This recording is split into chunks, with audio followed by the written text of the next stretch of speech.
নয়নজলি ভরাট করে বাড়ি নির্মাণ করায় প্রায় ১০০ বিঘা জমির ধান সহ বেশ কয়েকটি বাড়ি জলমগ্ন। রাস্তা অবরোধ করে বিক্ষোভ গ্রামবাসীদের। কালিয়াগঞ্জ ব্লকের পশ্চিম কুনোর এলাকার ঘটনা। অভিযোগ, স্থানীয় এক ব্যক্তি নয়নজলি ভরাট করে বাড়ি নির্মাণ করায় বন্ধ হয়ে যায় জল নিকাশি রাস্তা। এতে প্রতি বছর বর্ষার সময় ক্ষতিগ্রস্ত হয় ৪০ থেকে ৫০ জন কৃষক ও একাধিক বাড়ি। এই বিষয়ে বহুবার উত্তর দিনাজপুর জেলা পরিষদ ও কালিয়াগঞ্জের বিএলআরওকে অভিযোগ জানালেও মেলেনি কোনো সুরাহা।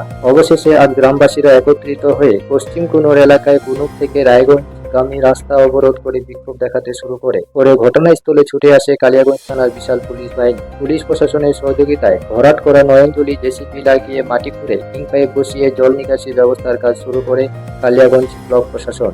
এই বিষয়ে কি বলছে স্থানীয় বাসিন্দারা, শুনবো। দাদা, কিসের জন্য এই পথ অবরোধ? বিষয়টা হচ্ছে, এটা ৮ নম্বর জিপি, পশ্চিম কুনোর মধ্যকুনোর বুথ। এটা দীর্ঘদিন ধরে আমাদের জলের সমস্যা। এই যেখানে আপনি সরাসরি দেখাতে পারেন, এই জলমগ্ন হয়ে আছে জল। কোনো জল যাতায়াতের কোনো ব্যবস্থা নেই, জল নিকাশির কোনো ব্যবস্থা নেই। আমরা অনেকবার জেলা পরিষদের থেকে সব জায়গায় কমপ্লেন করেছি, কোনো সুরা হয়নি।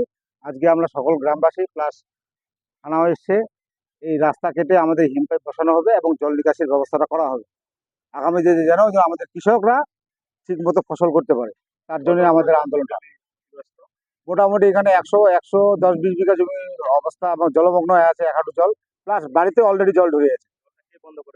জল কিছু লোক মুষ্টিমেয় ধরনের রাস্তার ধারে বাড়ি করেছে, ওনারা নয়নজলি ভরাট করে বাড়ি বেঁধেছে। বিএলওর কোনো ঘুষ পাত্তা নেই। এটা কত দায়িত্ব ছিল বিএলওর, যে নয়নজলি ধারে বাড়ি করলে সেটাকে পাইপ টাইপ বসিয়ে করতে হয়, ওটা জ্ঞান পর্যন্ত নেই। তাই আমরা আজকে সকল গ্রামবাসী মধ্যকুনোর প্লাস পশ্চিম কুনোর আমরা পথ অবরোধ করেছি এবং তার জন্য জিসিবি এসছে, আমাদের জল নিকাশির ব্যবস্থা করছি। মূল দাবিটা হচ্ছে আমরা চাইছি যে এই যে কৃষকরা ১০০-১৫০ বিঘা জমি যে নষ্ট হচ্ছে জলের জন্য, সেটা আমরা জল নিকাশির ব্যবস্থা চাইছি, যে সুন্দরভাবে একটা ড্রেন করে দেওয়া হোক এবং জলটা সম্পূর্ণই মাঠে চলে যাবে, এই দাবিটুকু।